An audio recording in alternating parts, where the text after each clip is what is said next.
பிஸ்மில்லாஹிர் ரஹ்மானிர் ரஹீம். நாவை பாதுகாத்தல். மனித உறுப்புகளில் நாவு மிக முக்கியமான உறுப்பாகும். மனித உறுப்புகளிலேயே மிக நல்ல உறுப்பும் நாவாகும். மனித உறுப்புகளிலேயே மிக கெட்ட உறுப்பும் நாவே ஆகும். அல்லாஹுடைய பெயரை நாவினால் மொழியப்படுகிறது. இஸ்லாத்தின் கலிமாக்களையும் குரானையும் அதன் மூலமே ஓதப்படுகின்றன. நல்ல விஷயங்களின் பக்கம் அதை கொண்டே அழைக்கப்படுகிறது. மேலும் இதர உறுப்புகளால் செய்யப்படும் நன்மையான காரியங்களில் ஏதாவது ஒரு வகையில் நாவின் ஒத்தாசையும் இருக்கத்தான் செய்யும்.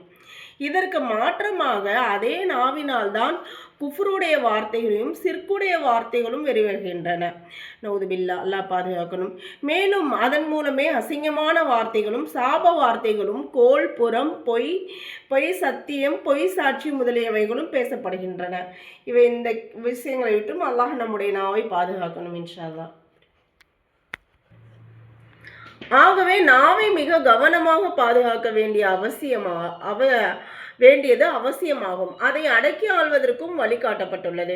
நபி ஸல்லல்லாஹு அலைஹி வஸல்லம் அவர்கள் கூறினார்கள், ஓர் அடியான் எப்போதாவது அல்லாஹ்விற்கு பொருத்தமான வார்த்தைகளை கூறிவிடுகிறான், ஆனால் அவன் அதை கூறுவோம் என நினைத்து கூட பார்த்திருக்க மாட்டான்.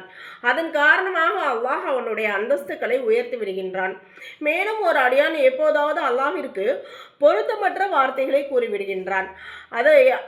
அவன் அதை கூறுவோம் என நினைத்து கூட பார்த்திருக்க மாட்டான். அதன் காரணமாக அவன் நரகத்தில் விழுந்து விடுகிறான்.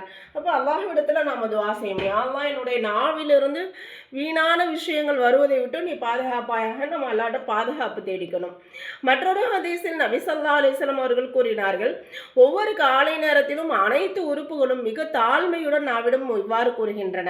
அதாவது உடம்புல இருக்க எல்லா உறுப்புகளும் அந்த நாவுக்கிட்ட சொல்லுதாமா, அதாவது நீ எங்கள் விஷயத்தில் அல்லாஹ்விற்கு பயந்து கொள், ஏனெனில் நாங்கள் உன்னை சார்ந்தே இருக்கிறோம். அதாவது எங்களது நலமும் ஆரோக்கியமும் சிரமமும் கவலையும் உன்னை கொண்டே ஏற்படுகின்றன. நீ சரியாக நடந்து கொண்டால் நாங்களும் சரியாக நடப்போம். மேலும் உன்னில் ஏதாவது கோளாறு ஏற்பட்டால் எங்களிலும் கோளாறு ஏற்பட்டுவிடும் அப்படின்னு. அதாவது நீ கோணலாக சென்றால் தாறுமாறாக சென்றால் எங்களுக்குத்தான் பாதிப்பு ஏற்படும் அப்படின்னு. நாங்களும் ஏதாவது பேசிட்டோம்னா கூட தேவையில்லாத வார்த்தைகளை பேசணும், நாக்கே அடிக்க போகிறாங்க, இருக்கிற உடம்புல உள்ள பார்ட்ஸ் தான் அடிவாங்க. அதனால தான் ஒவ்வொரு உறுப்பும் கேட்டுக்கொள்கிறது. நாவை பாதுகாப்பதால் உலக பயன்கள் மற்றும் ஆரோக்கியம் கிடைப்பது மட்டுமல்ல, மாறாக மறுமையின் வெற்றியும் ஈடேற்றமும் அதன் மூலமே ஏற்படும். ஹஸ்ரத் உக்பத்தின் ஆமீர் ரலியல்லாஹு அன்ஹு அவர்கள் அறிவிக்கிறார்கள், நான் அன்னலாரிடம் வெற்றி கிடைக்க என்ன வழி என்று வினவினேன். அதற்கு அன்னலார், நாவை அடக்கி வையுங்கள், மேலும் தமது வீட்டிலேயே தங்கி இருங்கள் என்றார்கள். அதாவது அதிக நேரம் வீட்டிலேயே இருங்கள், மிக குறைவாகவே வெளியே செல்லுங்கள், ஏனெனில் வீட்டுக்கு வெளியேதான் மிக அதிகமாக குழப்பங்கள் உள்ளன.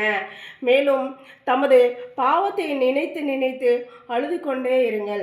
நம்ம ஏதாவது செய்த பாவங்கள் நம்ம அறியாமல் செஞ்சுருந்தோம்னா அந்த பாவங்களை நினச்சி நாம் அதிகமாக அழக்கூடியவங்களாக இருக்கணும். அல்லாஹ் நாடினா அது எப்படிப்பட்ட பாவமாக இருந்தாலும் மன்னிச்சிருவான். மற்றொரு ஹதீஸில் நபி ஸல்லல்லாஹு அலைஹி வஸல்லம் அவர்கள் கூறினார்கள், எவர் தமது தாடைகளுக்கு மத்தியில் உள்ள நாவையும் இரு தொடைகளுக்கு மத்தியில் உள்ள வெட்கஸ்தலத்தையும் பாதுகாப்பதாக என்னிடம் பொறுப்பேற்கிறாரோ அவருக்காக நான் சொர்க்கத்தை பெற்றுத்தர பொறுப்பேற்கிறேன் அப்படின்னு சொல்கிறாங்க. ஆகவே ஒவ்வொரு அடியாரும் தமது நாவை அடக்கி வைப்பதையும் மௌனமாக இருப்பதையும் அவசியமாக்கி கொள்ளட்டும்.